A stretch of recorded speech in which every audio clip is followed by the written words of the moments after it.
Hello guys, welcome to RP Academy. RP Academy में आप ही सभी लोगों का स्वागत है और ये बस चल रही है हमारी 2022 के पेपर के लिए। तो दोस्तों, आपको पता है हम लोग पीएफआरडीए का यहाँ पर मेमोरी बेस्ड पेपर कर रहे हैं एंड आज हम करने वाले हैं 2022 का फेज 1 पेपर 2। 2021 के दोनों ही पेपर्स अपन के कवर हो चुके हैं, तो आप वो प्लेलिस्ट में जाकर चेक कर सकते हैं। चलिए तो स्टार्ट करते हैं हमारे पहले क्वेश्चन के साथ में। पहला क्वेश्चन क्या है? यहाँ पर एक एसेट है जो कि वैल्यू किया गया है 10 लाख रुपए पर और करंट स्क्रैप वैल्यू जो है वो है इसकी 4 लाख रुपए। ठीक है। एसेट की यूजफुल लाइफ है 3 साल। डेप्रिसिएशन यहाँ पर स्ट्रेट लाइन मेथड से आपको बताना है। देखो, सबसे पहले क्या करोगे? सबसे पहले देखोगे कि भाई डेप्रिशिएबल अमाउंट कितनी है। अब कोई भी मशीन है या फिर कोई भी एसेट है, वो 10 लाख का खरीदा था, 4 लाख में स्क्रैप में तो बिक ही जाएगा। तो हम क्या करेंगे, यहाँ पर 10 लाख में से 4 लाख माइनस कर देंगे। क्या आएगा? 6 लाख रुपए आएगा। अब यूजफुल लाइफ कितनी है इसकी? यूजफुल लाइफ है इसकी 3 साल की। ठीक है। कितनी साल की लाइफ है इसकी यूजफुल? 3 साल की इसकी यहाँ पर लाइफ है। तो यहाँ पर जो डेप्रिसिएशन चार्ज है वो आपका कितना जाएगा? वो जाएगा आपका यहाँ पर 2 लाख रुपीज। इससे इसको डिवाइड कर देंगे तो 2 लाख रुपए आपका आंसर आ जाएगा। ओके। तो हर साल यहाँ पर 2 लाख रुपए आपके कम होते जाएंगे। तो पहले साल में 2 लाख रुपए कम करोगे, दूसरे साल में 2 लाख और तीसरे साल में। तो पहले साल में मशीन की वैल्यू कितनी थी जब हमने खरीदी? 10 लाख। अब एक साल बाद खत्म होकर कितनी हो जाएगी? 8 लाख। फिर उसके बाद में खत्म होकर कितनी हो जाएगी? 6 लाख। फिर उसके बाद खत्म होकर कितनी हो जाएगी यहाँ पर? तो यहाँ पर आपके पास में ये आ जाएगी कितनी? 6 लाख के बाद 4 लाख रुपए। ठीक है। और फिर आप 4 लाख में इसको बेच सकते हो। तो इस तरीके से आपके पास आ जाता है स्ट्रेट लाइन मेथड। आसान है, स्ट्रेट लाइन मेथड सबसे आसान है। क्वेश्चन आ जाए तो समझो पेपर बहुत ही आसान है। चलो, calculate the amount of debtors. Debtors कौन है? जिन्होंने हमसे सामान यहाँ पर उधार पर लिया है, जिसको हमें अपनी बैलेंस शीट में दिखाना है। तो डेटर्स तो हमारे पास 3 लाख रुपए के हैं। अब जो डाउटफुल डेटर्स हैं कि भाई यहाँ पर हमारा पैसा हमें मिलेगा या नहीं मिलेगा, उसके लिए हमें प्रोविजन बनाना पड़ता है क्योंकि रिस्क इन्वॉल्व है। वो हमने बनाया 5% का। और प्रोविजन डिस्काउंट के लिए हमने इनको जो डिस्काउंट अब देना है वो बनाया 2% का।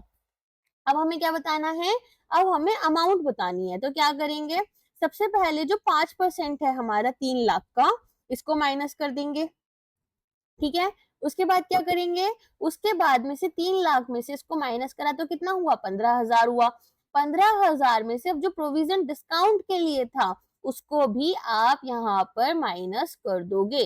तो आपके पास क्या आ जाएगा? डेटर्स को यहाँ पर आप कितना शो करोगे? क्यों? प्रोविजन हमने क्योंकि अलग से बना रखा है, एक अमाउंट ऑलरेडी हमने अलोकेट की हुई है। नेक्स्ट क्वेश्चन है, जनरल लैंग्वेज में what is the minimum vesting period required for investing in employ stock option plan. जब यहाँ पर आपको एम्प्लॉय स्टॉक ऑप्शंस में इन्वेस्टमेंट करनी है तो ऐसी सिचुएशन में आपसे क्या पूछ रहे हैं? आपसे पूछ रहे हैं कि मिनिमम वेस्टिंग पीरियड आपका कितना रहेगा। तो कितना रहना चाहिए? ये आपका होता है 1 साल। ठीक है। तो मिनिमम वेस्टिंग पीरियड हमारे लिए इसका क्या मतलब है कि कम से कम एम्प्लॉइज को 1 साल तक वेट करना पड़ेगा कि वो अपने जो राइट है यहाँ पर स्टॉक प्लान यूज करने की, उसे यहाँ पर क्या कर सकते हैं? एक्सरसाइज कर सकते हैं। उससे पहले 1 साल। ठीक है। चलो, अब इसके आगे बात करते हैं। नेक्स्ट क्वेश्चन है, आपको फाइनेंशियल इंफॉर्मेशन दी और करंट रेशियो कैलकुलेट करने के लिए बोला है। 2021 में भी करंट रेशियो पर क्वेश्चन है, 2022 में भी है। तो क्या बोल रहे हैं? बोल रहे हैं फिक्स्ड एसेट्स इतने हैं, कैश इतना है, इन्वेंट्री इतना, share capital, long term debt, trade payables और अदर लाइबिलिटीज। इस तरह से क्वेश्चन आता है। अब यहाँ पर करंट रेशियो क्या होता है? Current assets upon current liabilities. Current assets कौन से हैं? जो आप लेस देन अ ईयर में यूज करने वाले हो और लेस देन अ ईयर में आप जो फाइनेंशियल ऑब्लिगेशन है उनको फुलफिल करोगे। तो फिक्स्ड एसेट्स तो लॉन्ग टर्म के लिए हैं, मोर देन अ ईयर है, तो ये तो हम नहीं लेकर चलेंगे। कैश और इन्वेंट्री हम लेकर चलेंगे, तो इसको ऐड कर दोगे। कर दिया ऐड, कितना आया? 8 लाख आ गया। फिर क्या करना है? Share capital again long term के लिए होती है, लॉन्ग टर्म डेट तो होगा भी लॉन्ग टर्म के लिए, तो ये भी नहीं लेंगे। ट्रेड पेबल्स आपके शॉर्ट टर्म के लिए है, तो 4,40,000। और अदर लाइबिलिटीज भी आपकी करंट लाइबिलिटीज में आ जाएंगी, शॉर्ट टर्म लाइबिलिटीज में आ जाएंगी। तो कितना हो गया? 4,70,000। तो ये आपके लिए क्या होगा, ये आपकी करंट लाइबिलिटीज बन जाएंगी। फिर क्या करोगे, यहाँ से इसे कैलकुलेट कर लोगे, ठीक है। तो आपके पास में आंसर आ जाएगा 2 पॉइंट समथिंग आएगा, तो यहाँ पर 2.7 आपका आंसर बन जाता है। 1.7 आएगा, ओके सॉरी 1.7, हाँ 1.7 आएगा, 2.7 नहीं, ठीक है। चलो ये तो आप कैलकुलेटर से निकाल लोगे। आगे बात करते हैं। अब बात है यहाँ पर डेट टू इक्विटी रेशियो, कि भाई यहाँ पर आपको डेट टू इक्विटी रेशियो जो है वो निकालना है। अच्छा इंफॉर्मेशन तो यहाँ दे नहीं रखी है, एक सेकेंड। अच्छा दे रखा है, लॉन्ग टर्म डेट आपको दे रखा है और शेयर कैपिटल दे रखा है, ठीक है। तो डेट टू इक्विटी रेशियो आप यहाँ पर निकाल लोगे। यहाँ क्वेश्चन में इंफॉर्मेशन देना रह गया है, कोई बात नहीं, आप क्या करोगे, डेट टू इक्विटी, बस यहाँ पर इसका रेशियो निकाल लोगे। इंडियन अकाउंटिंग स्टैंडर्ड्स, ठीक है, AS7 के अंडर बैंक ओवरड्राफ्ट जो होते हैं वो आपको डिमांड पर रीपे करने हैं। तो इसको कैश फ्लो स्टेटमेंट में आप कैसे दिखाओगे, देखो यहाँ पर आपके लिए क्या है, यहाँ पर ये आपको बेसिकली अमाउंट है, ठीक है, वो अमाउंट है जो कि आप अपने कैश इक्विवेलेंट्स के बराबर रहेगी, है ना। आपको ओवरड्राफ्ट में वो पैसा कभी भी यूज कर सकते हो आप, तो ये आपके लिए कैश एंड कैश इक्विवेलेंट्स बन जाते हैं। चलो नेक्स्ट पर आ जाओ। What will be the interest coverage ratio for a financial institution. Interest coverage ratio क्या है, कि क्या हमारी इतनी ऑपरेटिंग इनकम या प्रॉफिट है कि हम अपना जो इंटरेस्ट पेमेंट करना है हमें वो कर पाएंगे या नहीं, ठीक है।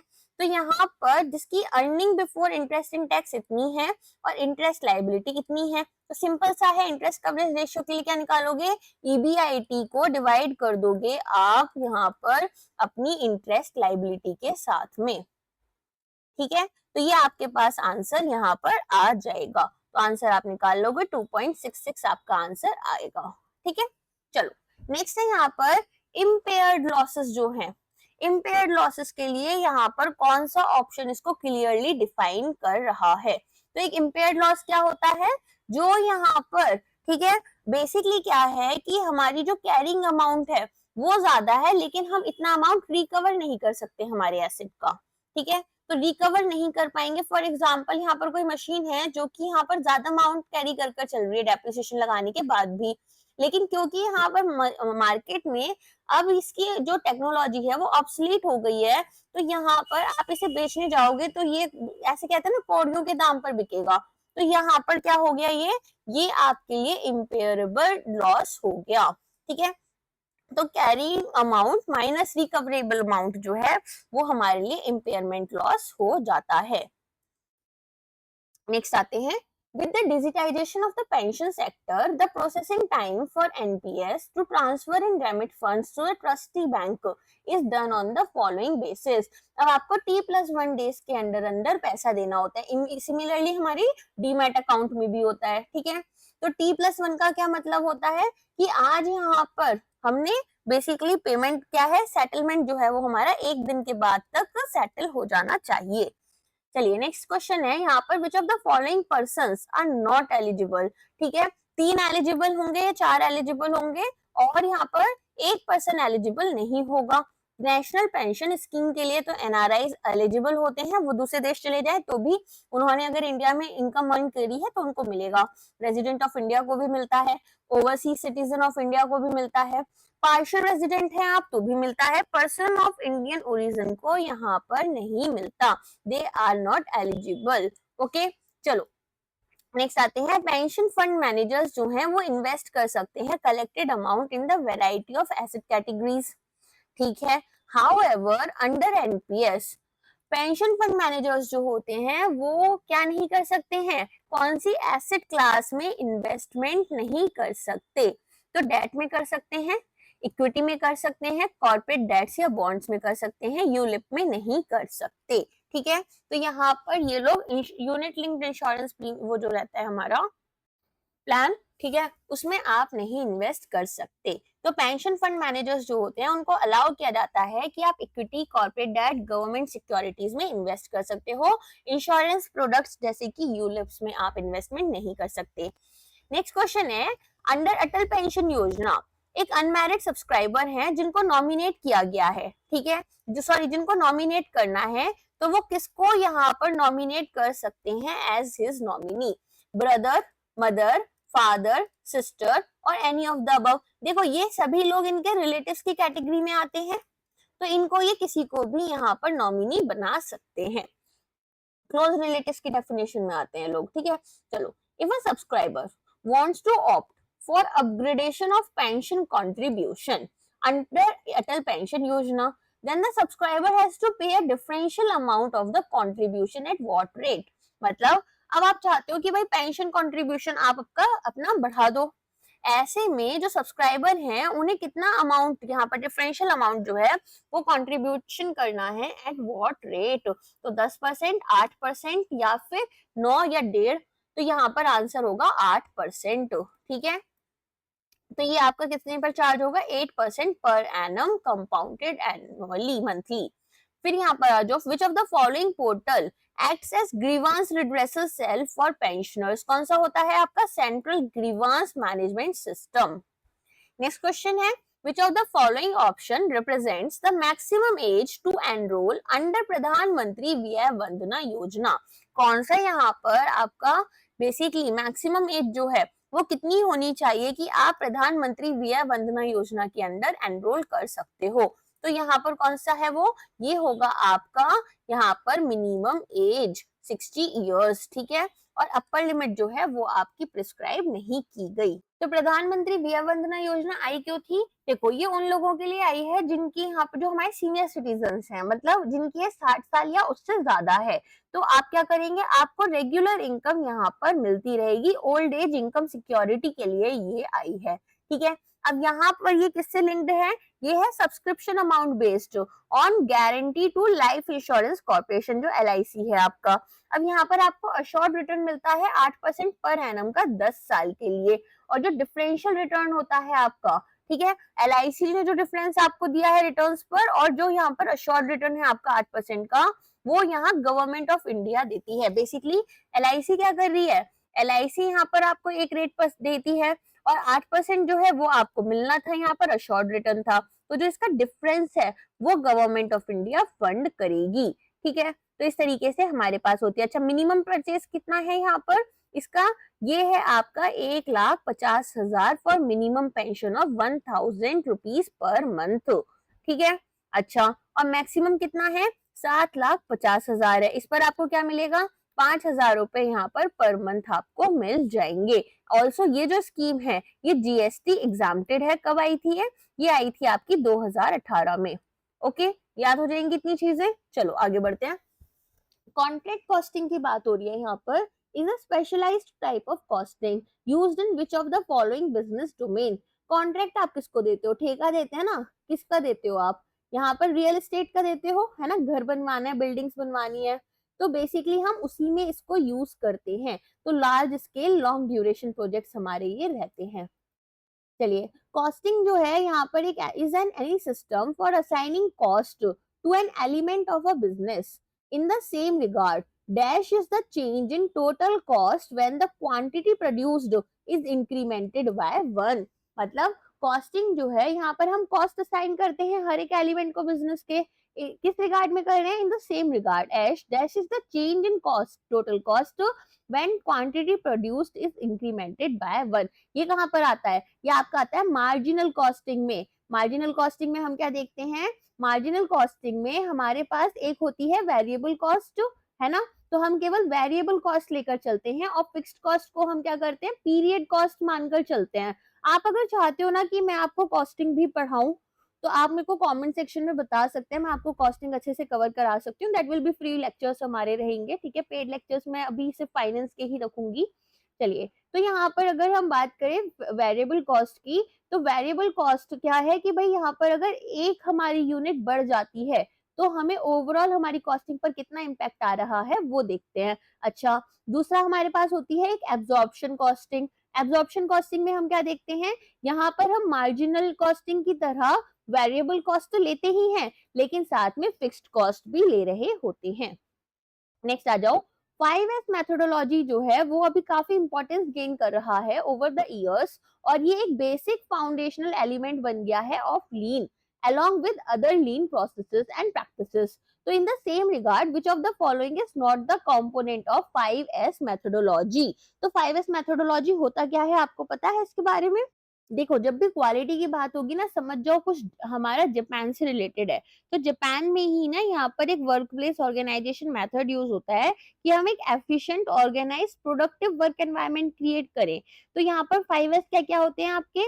सॉर्ट, फिर आपका सेट ऑर्डर, इसके बाद में शाइन, स्टैंडर्डाइज एंड सस्टेन। ठीक है, ये हमारे क्या होते हैं? ये होते हैं हमारे 5S। तो यहाँ पर सॉर्ट है, सेट इन ऑर्डर है, शाइन है, स्टैंडर्डाइज है।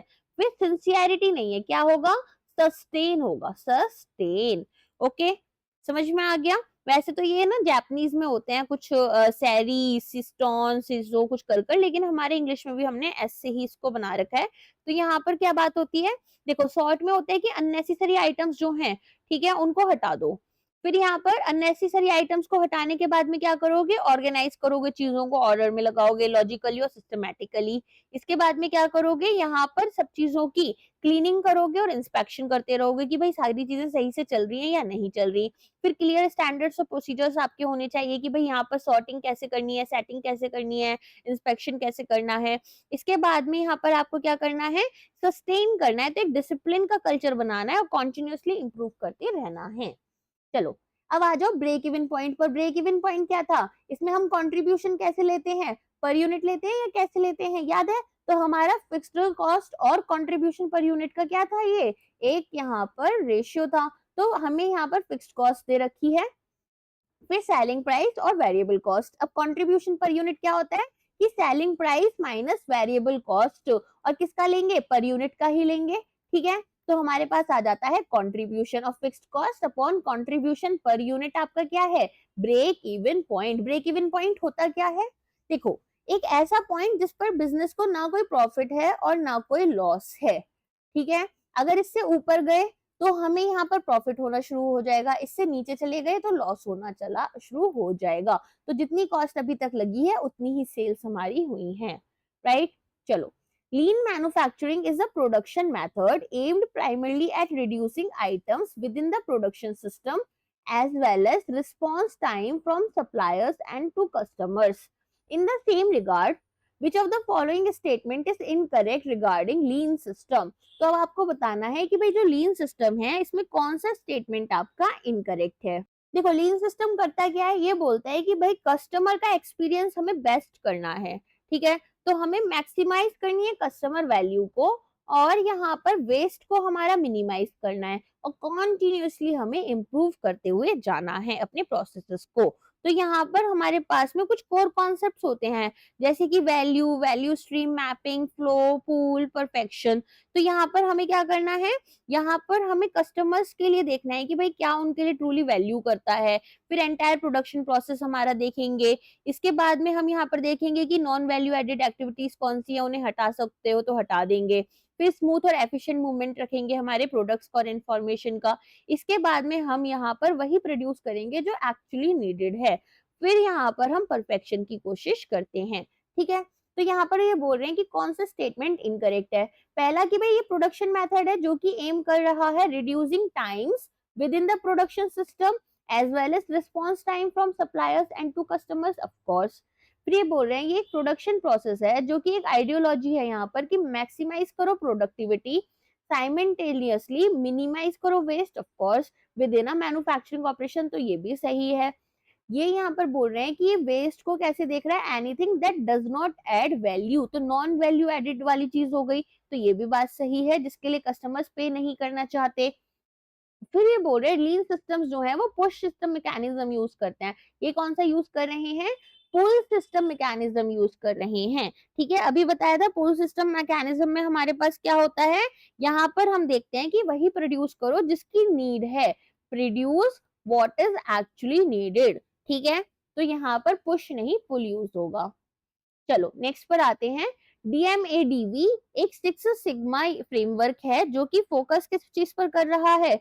ये फोकस कर रहा है आपका development of a new product and service. तो ये बोल रहे हैं इनमें से कौन सा पार्ट DMADV एक्रोनिम का नहीं होगा।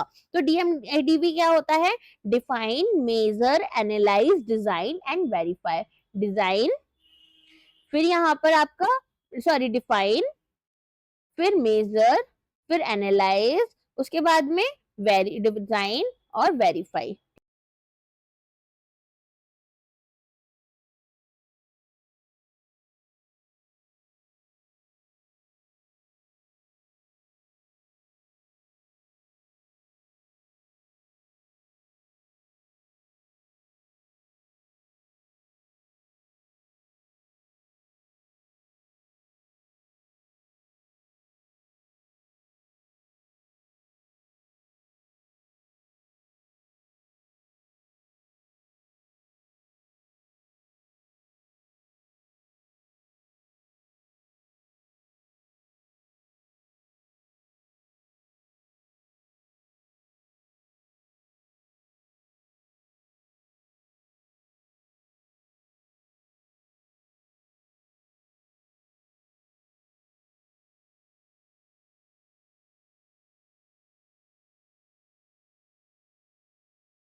साइपॉक इज अ टूल। साइपॉक का फुल फॉर्म क्या होता है? Suppliers, input, process, output and customers. ठीक है, तो ये बोल रहे हैं सप्लायर साइपॉक जो है वो एक ऐसा टूल है जो समराइज कर रहा है इनपुट्स को और आउटपुट्स को ऑफ वन और more process in a table form. तो ये बोल रहे हैं कि ये डिफाइन करता है कि एक बिजनेस प्रोसेस शुरू से लेकर एंड तक कैसे काम करेगा बिफोर कि हम यहाँ पर प्रोसेस शुरू कर दें। तो यहाँ पर व्हाट डज साइपॉक स्टैंड फॉर? तो साइपॉक क्या है आपका? सप्लायर, इनपुट, उसके बाद में प्रोसेस है तो प्रोडक्ट नहीं होगा आपका, तो फर्स्ट तो ये तो दोनों कट गए, क्या होगा? सप्लायर, इनपुट, प्रोसेस, आउटकास्ट नहीं है अब, तो प्रोसेस, आउटपुट एंड कस्टमर। ठीक है, तो डी आपका आंसर बन जाएगा। चलिए, तो यहाँ पर सप्लायर्स में क्या क्या आता है आपका? सप्लायर्स से हम क्या क्या लेंगे? As of manufacturing unit raw material लेंगे। ठीक है, यहाँ पर मैन्युफैक्चर करेंगे, उसके बाद में सोर्स करने के बाद इनपुट्स में हमारे पास में मैन पावर लगती है, लेबर लगती है, रिसोर्सेज और इक्विपमेंट्स लगते हैं। प्रोसेस में क्या होता है? हम एक तो नया सेगमेंट देखते हैं कस्टमर्स का क्या है, फिर कस्टमर्स की नीड्स क्या है, उनकी क्रिटिकल नीड्स क्या है, फिर अकॉर्डिंगली एक प्रोटोटाइप बनाते हैं और प्रोटोटाइप बनाने के बाद क्या करते हैं? उस प्रोटोटाइप को टेस्ट कर रहे होते हैं। आउटपुट में हम एक प्रोडक्ट बनाते हैं जिसकी टाइमली डिलीवरी कर और क्वालिटी को इंक्रीज करते हैं। कस्टमर्स में हम किसको कोशिश करते हैं? यंग पीपल, स्टूडेंट्स और सर्विस होल्डर्स, राइट। चलो नेक्स्ट आते हैं कॉस्टिंग मैनेजमेंट में। विच of the following is wastage controlling technique means continuous improvement? किसमें करते हो आप ऐसा? तो काइजन, हमने लास्ट क्लास में काइजन बहुत उससे पढ़ा था। तो काइजन जो है ये यहाँ पर बोलता है कि चेंज फॉर बेटर, एंड यहाँ पर हम क्या कर रहे हैं? यहाँ पर हम कॉन्टिन्यूअस इंप्रूवमेंट की कोशिश कर रहे होते हैं। अगेन ये भी क्या है? एक जापानीज मेथोडोलॉजी ही है। ओके, तो ये फोकस किस पर करती है? Incremental ongoing enhancements, process, products और सर्विसेज की। ठीक है, इसमें सभी एम्प्लॉइज को हम इन्वॉल्व करने की कोशिश करते हैं। नेक्स्ट आ जाओ, section 44 of the companies act 2013। ठीक है, इसके अकॉर्डिंग जो शेयर्स हैं या जो डिबेंचर्स हैं, ठीक है, अगर वो यहाँ पर किसी मेंबर ऑफ द कंपनी के से बिलोंग करते हैं तो ये एक movable property transferable in the manner provided by. तो ये कौन प्रोवाइड करता है ये पूरी इंफॉर्मेशन आपको? Articles of association. ठीक है, चलो, as per Companies Act, the red herring prospectus has to be filed with registrar of companies at least how many days before the open issue. जब आप अपने शेयर्स को इशू करना चाहते हो उससे पहले आपको रेड हेरिंग प्रोस्पेक्टस जो है वो प्रोवाइड करनी होती है। अब ये पूछ रहे हैं कि जो रेड हेरिंग प्रोस्पेक्टस है आप कितने दिन पहले दोगे? सबसे पहले तो ना रेड हेरिंग प्रोस्पेक्टस होता क्या है? देखो, जब हमारी कंपनी जो है वो अपने शेयर्स इशू करना चाहती है तो ये क्या करती है? ये यहाँ पर अपना आईपीओ लाने से पहले अपनी कंपनी की इंपॉर्टेंट इंफॉर्मेशन, ठीक है, जैसे उसके बिजनेस के फाइनेंशियल, उसका मेन बिजनेस क्या काम करता है, क्या रिस्क इन्वॉल्व है, ये सारी चीजें लिख कर देती है। और यहाँ पर ये किसके थ्रू देती है? इस रेड हेरिंग प्रोस्पेक्टस के थ्रू देती है। ठीक है, तो ये बोल सकते हैं कि एक इनिशियल डॉक्यूमेंट है जो कि इन्होंने फाइल की है। अच्छा, अब यहाँ पर अगर कोई भी इंपॉर्टेंट इंफॉर्मेशन है तो वो मिसिंग नहीं होनी चाहिए, एक्सेप्ट व्हाट? जो शेयर का आप प्राइस रखने वाले हो वो यहाँ पर आप नहीं बताते हो। तो ट्रांसपेरेंसी इंक्रीज करने के लिए हम इसे यूज करते हैं। अब ये एटलीस्ट आपकी 3 दिन पहले क्या करनी चाहिए आपको, यहाँ पर प्रोवाइड कर देनी चाहिए या फिर फाइल कर देनी चाहिए। ठीक है, चलो नेक्स्ट आ जाओ। Interim dividend can only be declared by the company out of which of the following components. तो जब आप यहाँ पर इंटरिम डिविडेंड करोगे तो किससे करोगे, प्रॉफिट और लॉस अकाउंट से।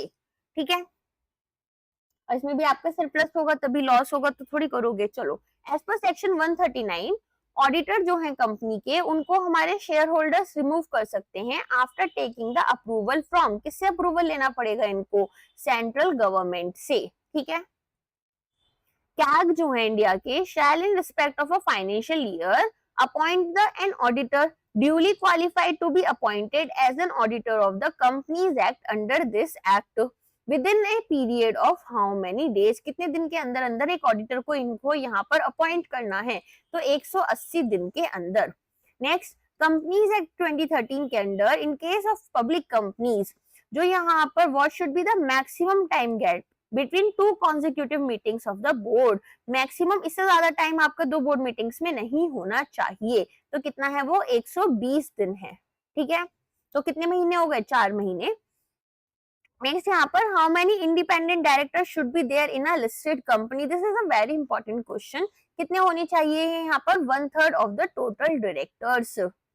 Which of the following mechanism is used to bring price stability in the share price during the IPO? IPO में अगर आपको यहाँ पर प्राइस स्टेबिलिटी लानी है तो कौन सा मैकेनिज्म यूज करना होगा, तो ये होता है आपका ग्रीन शू ऑप्शन। ठीक है, तो ग्रीन शू ऑप्शन हम यूज करते हैं। क्या होता है ग्रीन शू ऑप्शन, देखो मान लो अगर ओवर सब्सक्रिप्शन हो रहा है हमारे शेयर्स का, तो ऑफकोर्स प्राइस यहाँ पर बढ़ेगा।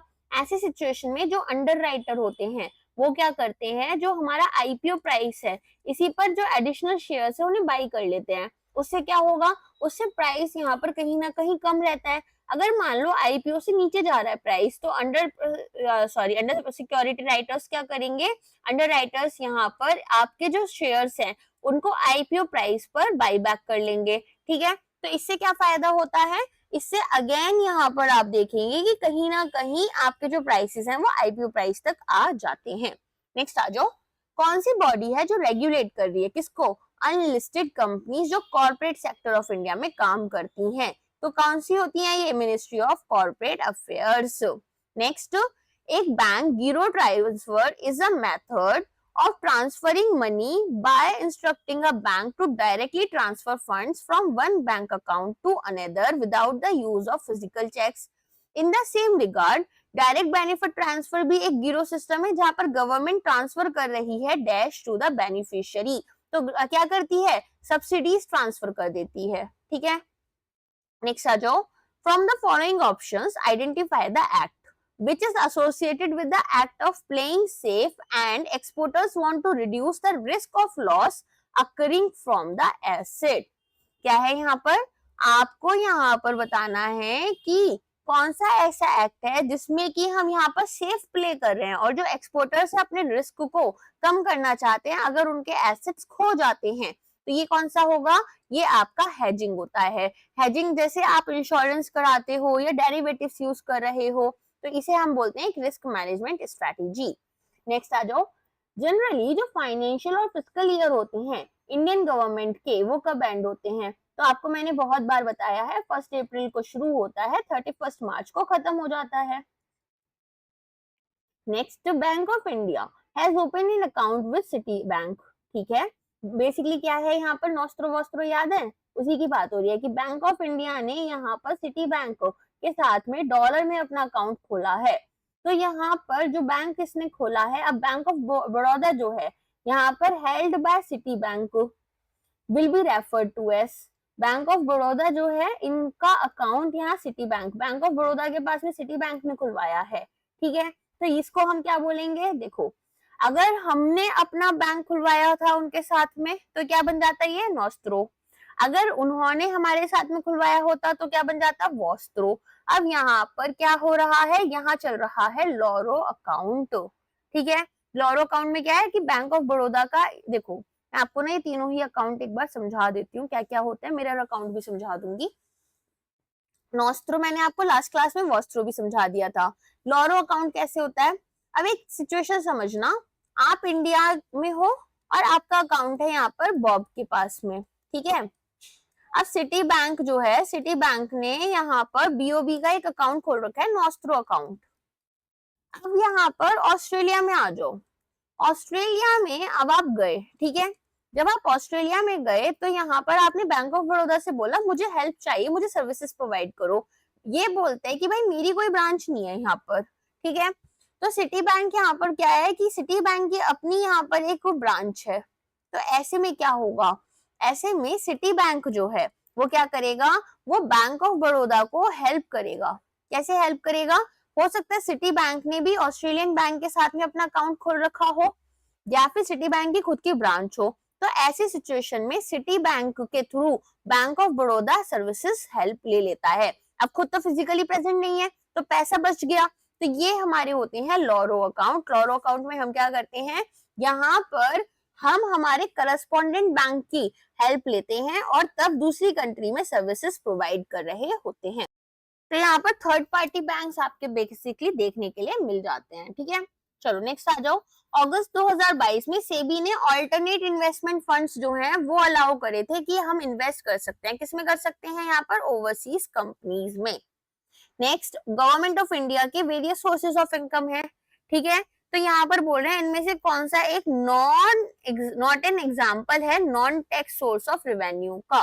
तो बाकी सब हमारे क्या है, यहाँ पर non tax source of revenue है, बस एक नहीं है। तो कौन सा नहीं होगा, जो आपका जिसमें टैक्स लग रहा है, तो gift tax received by government. तो इस क्वेश्चन में क्या बोल रहे हैं, इसमें बोल रहे हैं कि यहाँ पर मोस्ट जनरल लैंग्वेज में अगर कुछ इंक्रीज हो रहा है मार्जिनल प्रोस्पेरिटी ऑफ कंज्यूमर में, तो ये यहाँ पर किस में रिजल्ट करेगा, तो ये आपका इंक्रीज इन मल्टीप्लायर में रिजल्ट करेगा, ठीक है। तो हम मल्टीप्लायर कैसे लेते हैं, 1/1 माइनस एमपीसी। तो अगर एमपीसी आपका इंक्रीज होगा तो डिनोमिनेटर डिक्रीज होगा और हेंस मल्टीप्लायर आपका इंक्रीज हो जाता है। तो मार्जिनल प्रोस्पेरिटी टू कंज्यूम हम यहाँ पर देखते हैं क्या होता है, ये इंक्रीज बताता है कि भाई अगर इनकम में इंक्रीज जो हो रहा है उसका प्रपोर्शन कैसा रहता है कि इंडिविजुअल्स गुड्स एंड सर्विसेज पर भी यहाँ पर स्पेंडिंग कर रहे हैं। What is the relationship between income and investment, income और इन्वेस्टमेंट के बीच में क्या रिलेशनशिप रहती है। तो यहाँ पर कांस्टेंट होती है, पॉजिटिव या नेगेटिव होती है। देखो जैसे जैसे आपकी इन्वेस्टमेंट बढ़ेगी वैसे वैसे इनकम बढ़ेगी, तो मल्टीप्लायर इफेक्ट देखने के लिए मिलता है, तो पॉजिटिव इफेक्ट होगा, ठीक है। पहले मेरी इनकम बढ़ी तो मैंने इन्वेस्टमेंट बढ़ा दी, अब इन्वेस्टमेंट से भी इनकम बढ़ेगी और वैसे भी इनकम बढ़ गई है, तो पॉजिटिव रिलेशन है। Which of the formula gives the correct representation of Fisher equation of money? तो फिशर इक्वेशन ऑफ मनी क्या होता है वो आपको पता है। देखो ये क्या है, ये आपके लिए, इसको हम इक्वेशन ऑफ एक्सचेंज भी बोलते हैं। तो यहाँ पर हम देखते हैं कि क्या रिलेशनशिप रहेगी, money supply, velocity of money, ठीक है, और आपका price level and volume transaction के बीच में। तो यहाँ पर हमारे पास में मनी सप्लाई क्या है कि भाई कितना अमाउंट, कितना मनी सप्लाई में चल रहा है, सर्क्यूलेशन में है। वेलोसिटी ऑफ मनी क्या होता है कि कितनी एवरेज नंबर ऑफ टाइम्स एक यूनिट जो है मनी की वो हमारे हाथ में होती है किसी गिवन पीरियड में। प्राइस लेवल की भाई गुड्स एंड सर्विसेज का क्या प्राइसेस चल रही हैं, एवरेज प्राइस। और ट्रांजेक्शन यहाँ पर क्या होता है कि कितना ट्रांजेक्शन हो रहा है टोटल ट्रांजेक्शन इकोनॉमी में। तो यहाँ पर हम इसे कैसे निकालते हैं, MV is equal to PT, ठीक है। तो money in supply into velocity of money is equal to price level into यहाँ पर वॉल्यूम ऑफ ट्रांजेक्शंस। नेक्स्ट आ जाओ, फिलिप्स कर्व, ये भी आ चुका है क्वेश्चन लास्ट टाइम ऑल्सो। तो फिलिप्स कर्व किसके बारे में बताता है, आपका अनएम्प्लॉयमेंट और इन्फ्लेशन, ठीक है। इन्फ्लेशन आपका होता है वाई एक्सिस पर और एक्स एक्सिस पर होता है आपका अनएम्प्लॉयमेंट। तो डी आपका आंसर बन जाएगा। As per two-sector model, income and employment is based on which of the following components? तो इनकम एंड एम्प्लॉयमेंट किस पर आते हैं आपके की नेशन टू सेक्टर मॉडल के अकॉर्डिंग, ये आपके इफेक्टिव डिमांड के ऊपर डिपेंड कर रहे होते हैं, ठीक है। तो यहाँ पर जैसे जैसे आपका एम्प्लॉयमेंट बढ़ता जाएगा लोगों के पास इनकम भी स्टेबिलिटी के साथ में आती रहेगी। विच of the following is not the component of core inflation, core inflation का यहाँ पर कौन सा कंपोनेंट नहीं होगा, याद करो आप लोग क्या क्या होता है कोर इन्फ्लेशन में आपके पास में। तो कोर इन्फ्लेशन में आपका वो चीजें नहीं आती जिनमें बहुत जल्दी जल्दी आपको ना शॉर्ट टर्म में प्राइस फ्लक्चुएशन देखने के लिए मिल रही है। तो जैसे कि आपके फूड प्राइसेस में, फ्यूल प्राइसेस में, यहाँ पर बार बार शॉर्ट टर्म में ही काफी ज्यादा फ्लक्चुएशंस देखने के लिए मिल जाती हैं। जैसे वेदर कंडीशन कैसी है, सीजनल चेंजेस, ग्लोबल सप्लाई या डिमांड कैसी चल रही है, तो इसीलिए हम इसे यहाँ पर कंसीडर कर कर नहीं चलते। नेक्स्ट आ जाते हैं, मैनेजमेंट का क्वेश्चन है, identify the role of a leader और manager wherein the manager constantly collects information about those factors which may affect his activities may be within the organization and outside it। तो यहाँ पर manager क्या कर रहा है, वो information collect करता है अबाउट उन फैक्टर्स की जो कि उसकी एक्टिविटीज को ऑर्गेनाइजेशन के अंदर या फिर बाहर अफेक्ट कर सकती हैं। तो ये होता है मॉनिटर रोल, ठीक है। तो यहाँ पर मिन्सबर्ग का मैनेजरियल रोल्स है, जिसमें मॉनिटर रोल जो है वो किससे रिलेटेड है, वो आपका यहाँ पर कि एनालाइज करो आप इंटरनल और एक्सटर्नल इंफॉर्मेशन को, ठीक है। तो मिन्सबर्ग के मैनेजरियल रोल्स आपके कौन कौन से होते हैं, 3 मेन ग्रुप्स में रहते हैं। इंटरपर्सनल हमने कल पढ़ा था, फिर इंफॉर्मेशनल और डिसीजनल। तो इंटरपर्सनल रोल्स कौन से होते हैं, जो कि इनसाइड और आउटसाइड ऑर्गेनाइजेशन के जाएंगे, जैसे figure head, leader, licence. Licence में क्या आएगा कि आप यहाँ पर रिलेशनशिप अच्छे से मेंटेन कर कर चल रहे हो। इंफॉर्मेशनल रोल में आपका क्या क्या आता है कि आप मॉनिटर करोगे, कलेक्ट करोगे इंफॉर्मेशन इंटरनल और एक्सटर्नल एनवायरनमेंट की, यहाँ पर फिर उस इंफॉर्मेशन को अपने मेंबर्स के साथ में शेयर करोगे और रिप्रेजेंट करोगे, ठीक है। एंड डिसीजनल में भाई आप यहाँ पर एंटरप्रेन्योर का रोल अपना सकते हो, डिस्टर्बेंस हैंडलर का, या फिर रिसोर्स अलोकेटर और नेगोशिएटर का।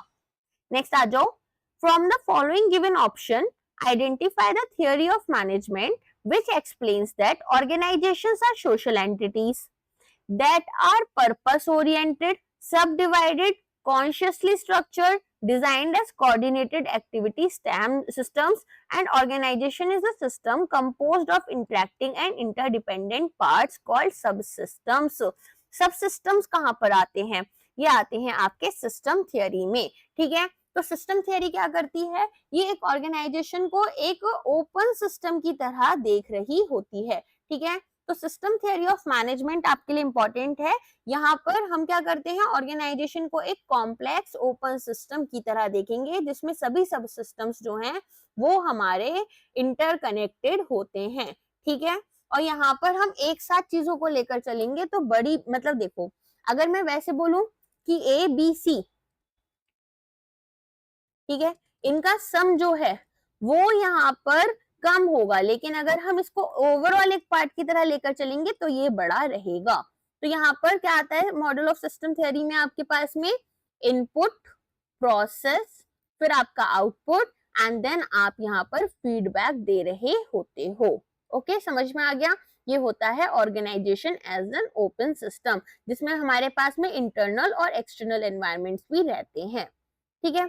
चलो नेक्स्ट आ जाओ, from the following given options identify the leadership style wherein a leader creates harmony in the workplace and make employees happy. The leader attempts to build a strong relationship with the employees in hope of building loyalty। देखो जहां पर loyalty यहाँ पर कब आएगी कि जब आपके और एम्प्लॉयज जो है वो खुश हैं, तो ये होता है एफिलिएटिव लीडरशिप, राइट। आपने एक ऑर्गेनाइजेशन का नाम सुना होगा गाइडली, है ना। गाइडली में आपको मतलब अगर आप बैंकिंग एस्पिरेंट से तो आपने डेफिनेटली नाम तो सुना ही होगा। वहां पर इस तरह का एक एनवायरनमेंट डेफिनेटली देखने के लिए आपको मिल जाता है। आगे कुछ और ऑर्गेनाइजेशंस हैं जहां पर आपको ऑटोक्रेटिक भी मिल जाता है। तो हर एक तरह की लीडरशिप ना आपको डेफिनेटली देखने के लिए मिलती है, और कुछ तो ऐसे भी होते हैं जहां पर आपको लगता है कि काफी डेमोक्रेटिक है, बट इंटरनली आप देखोगे तो ऑटोक्रेटिक ही होते हैं। चलिए, leadership is an art of motivating a group of people to act towards achieving a common goal. There are different leadership styles in the same regard. Identify the leadership style wherein a leader consults and invites suggestion from fellow team members कि आप लोग अपने अपने यहाँ पर हमें क्या दो, आइडियाज दो। तो ये आपकी आती है टीम मैनेजमेंट स्टाइल। नेक्स्ट है यहाँ पर सेकेंड लास्ट क्वेश्चन है ये आपका, from the following given options identify the leadership style wherein a leader focuses on supervision, organization, performance, and such leaders pay attention to followers' work in order to find faults and deviation। गलतियां ढूंढने का काम कर रहे हैं यहाँ पर, तो कौन से होंगे ये होते हैं ट्रांजेक्शनल लीडर्स, ठीक है, जो रिवॉर्ड और पनिशमेंट यहाँ पर यूज करते हैं, कैरेट एंड वो रहता है ना आपका स्टिक अप्रोच, ठीक है। चलो, barriers to communication में wherein words which is used commonly in a particular field but not in other fields, ठीक है, as a result there is no common understanding। Doctor के पास चले जाओगे ना, तो मेरा ये एक्सपीरियंस अभी बहुत हाल फिलहाल में रहा है कि they start telling me things like, अभी मेरा नहीं है उतना अच्छा मेडिकल बैकग्राउंड नहीं है मेरा बिल्कुल भी, ओके। तो अब मैं जब मेडिकल से रिलेटेड टर्म्स सुनती हूँ तो कुछ टर्म्स मुझे डेफिनेटली पता है, कुछ टर्म्स नहीं पता होते, बट डॉक्टर्स क्या करते हैं ना, वो चीजें वो बताने लग जाते हैं और वो उन्हीं की टर्म्स में बताते रहते हैं। तो what I actually do that time, मैं चीजें ना रटने लग जाती हूँ दिमाग में कि अच्छा ये टर्म्स इन्होंने बोले हैं, and as soon as I come out of their cabin, तो मैं सबसे पहले ना चीजें गूगल करती हूँ। तो ऐसा बहुत होता है मेरे साथ। तो ये पूछ रहे हैं कि यहाँ पर जो कॉमन अंडरस्टैंडिंग है वो नहीं होती है सेंडर और रिसीवर के बीच में, तो ये कौन सा बैरियर है यहाँ पर, कौन सा होगा, जार्गन्स है, ये टेक्निकल जार्गन्स हम यूज कर रहे हैं, ठीक है। तो फील्ड स्पेसिफिक होते हैं ये और may not be understood by people.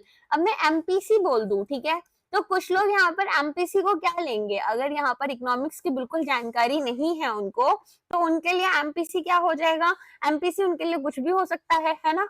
अगर यहाँ पर बोल दूंगी मैं किसी पॉलिटिक्स वाले पर्सन को, तो वो सोचेगा कि ये मेंबर ऑफ पार्लियामेंट्स की कोई कमेटी है ना। तो ऐसा यहाँ पर ये टेक्निकल जार्गन्स आपके हो जाते हैं।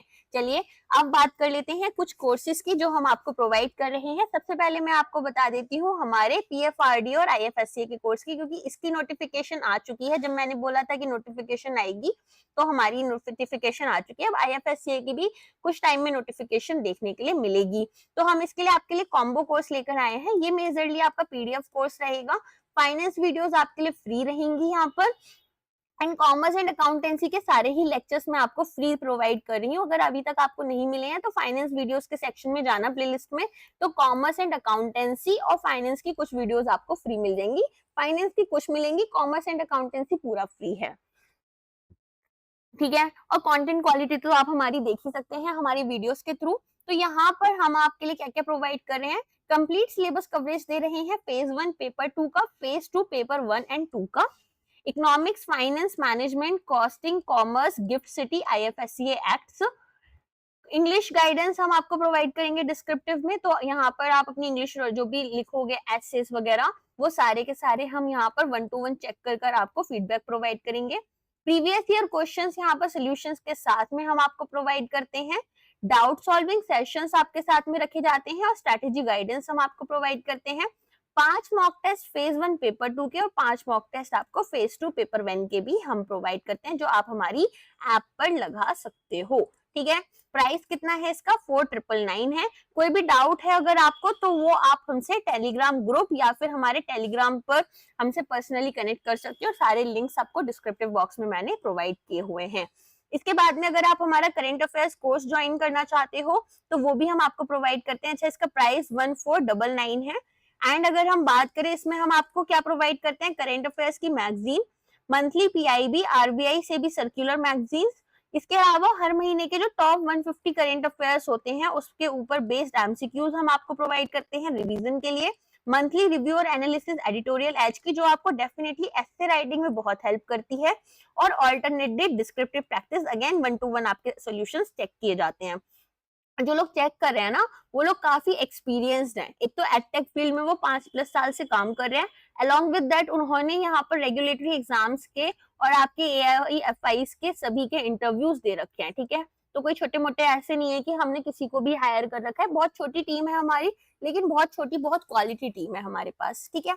चलो नेक्स्ट अगर बात करें सेबी ग्रेड ए कोर्स की, तो यहाँ पर फेज 1 पेपर 2 और फेज 2 पेपर 1 एंड पेपर 2 हम आपको प्रोवाइड करते हैं। तो टॉपिक वाइज नोट्स आपके सभी सब्जेक्ट्स पर, रिवीजन शीट्स, 5 मॉक टेस्ट आपको हर एक फेज के लिए मिल जाते हैं, बेसिकली फेज 2 के लिए और फेज 1 के लिए। अब यहाँ पर आपके पास में थोड़ा मॉक्स का गड़बड़ है, तो आप सर से वो सारा पूछ लेना, इन्फॉर्मेशन सर आपको प्रोवाइड कर देंगे, ठीक है। तो आप उनसे टेलीग्राम चैनल पर एक बार कनेक्ट कर सकते हैं, ग्रुप में कनेक्ट कर सकते हैं। प्राइस इसका 3999 रहेगा।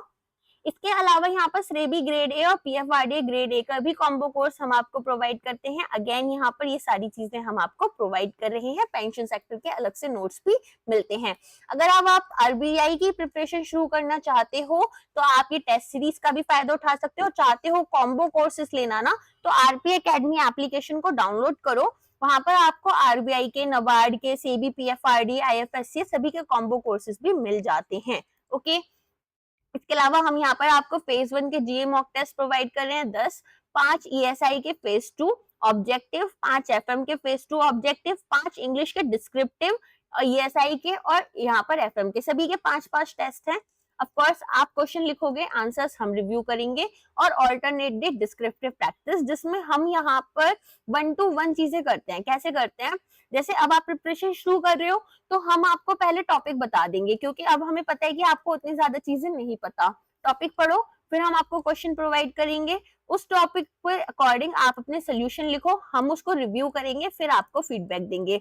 अब आप थोड़ा टाइम हो गया, मान लो 1 महीना हो गया, 1 महीने के बाद आपने काफी कुछ पढ़ लिया है, अब हम आपको अलग से क्वेश्चंस देंगे, तब आप उनको यूज कर यहाँ पर अपना सोल्यूशन राइटिंग करोगे, और सारा फीडबैक हम यहाँ पर 1 to 1 आपको प्रोवाइड करते हैं। आई होप लेक्चर आपको पसंद आया होगा, तो चैनल को लाइक करना, शेयर करना इस वीडियो को, और सब्सक्राइब करना मत भूलना, ठीक है। बाकी अगर 2021 वाले पेपर्स देखने हैं तो वो आप प्लेलिस्ट में जाकर देख सकते हैं, एंड फाइनेंस वीडियोस की जो प्लेलिस्ट है उसे भी आप जाकर जरूर चेक करना। उसमें कॉमर्स एंड अकाउंटेंसी का बहुत लेमन लैंग्वेज में मैंने चीजें कर पढ़ाई हैं। अभी हमारी सीरीज चल रही है, डेली मैं एक लेक्चर आपके लिए लेकर आती हूँ, हमारे प्रीवियस ईयर पेपर्स का, एक डेली करंट अफेयर्स का, एक आपका रहता है यहाँ पर कॉमर्स एंड अकाउंटेंसी का, ठीक है। तो आप आराम से पढ़ सकते हैं। चलिए अब मिलते हैं हमारे नेक्स्ट लेक्चर में। Thank you.